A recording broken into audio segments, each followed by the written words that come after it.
നാട്ടിൽ നടക്കുന്ന കല്യാണങ്ങൾ മിക്കവാറും പ്രേമമില്ലാതെയുള്ള കല്യാണങ്ങളാണ്. അല്ലേ? അങ്ങനെയുള്ള കല്യാണങ്ങളാണ്. പക്ഷെ എന്നാലും അവർ സുന്ദരമായിട്ട് ജീവിക്കുന്നുണ്ട്. പ്രേമിച്ച് കല്യാണം കഴിക്കുന്നതിനേക്കാളും ചിലപ്പോൾ സുഖമായിട്ട് നന്നായിട്ട് ജീവിക്കുന്നവരായിരിക്കും. പക്ഷെ നമ്മുടെ ഇപ്പോഴത്തെ ഒരു ധാരണ ഈ പ്രേമിക്കാതെ കല്യാണം കഴിക്കുന്നത് ശരിയല്ലെന്നല്ല, അത് ഒരു അത്ര നല്ലതല്ലാത്ത കാര്യമായിട്ട് പുതിയ തലമുറ വിചാരിക്കുന്നുണ്ട്.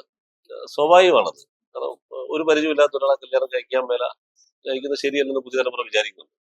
പക്ഷെ നമ്മൾ കഴിഞ്ഞ തലമുറയെ ആലോചിച്ചാല് പലരും പ്രേമിക്കാതെ കല്യാണം കഴിച്ച് വളരെ സ്നേഹത്തോടു കൂടി ദീർഘകാലം ജീവിക്കുന്നുണ്ട് അവര്.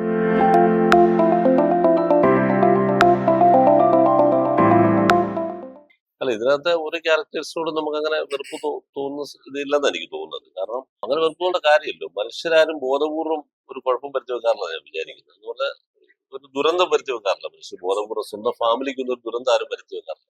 അത് പതുക്കെ വരുന്ന അവരറിയാതെ വന്നു പോകുന്നത്. അവരുടെ ചില സ്വഭാവ പ്രത്യേകത കൊണ്ടോ, എന്തെങ്കിലും ചിന്താരീതിയുടെ വ്യത്യാസം കൊണ്ടോ, പെരുമാറ്റം അത്ര ശരിയല്ലാത്തതുകൊണ്ടോ, അവരുടെ വിധി കൊണ്ടോ ഒക്കെ വരുന്ന കാര്യമാണ്. അത് നമ്മൾ അവരെ വെറുതെ കുറ്റപ്പെടുത്തിയിട്ട് കാര്യമില്ലല്ലോ. പിന്നെ നമുക്ക് അവരെ ഇഷ്ടപ്പെടാനേ പറ്റത്തുള്ളൂ.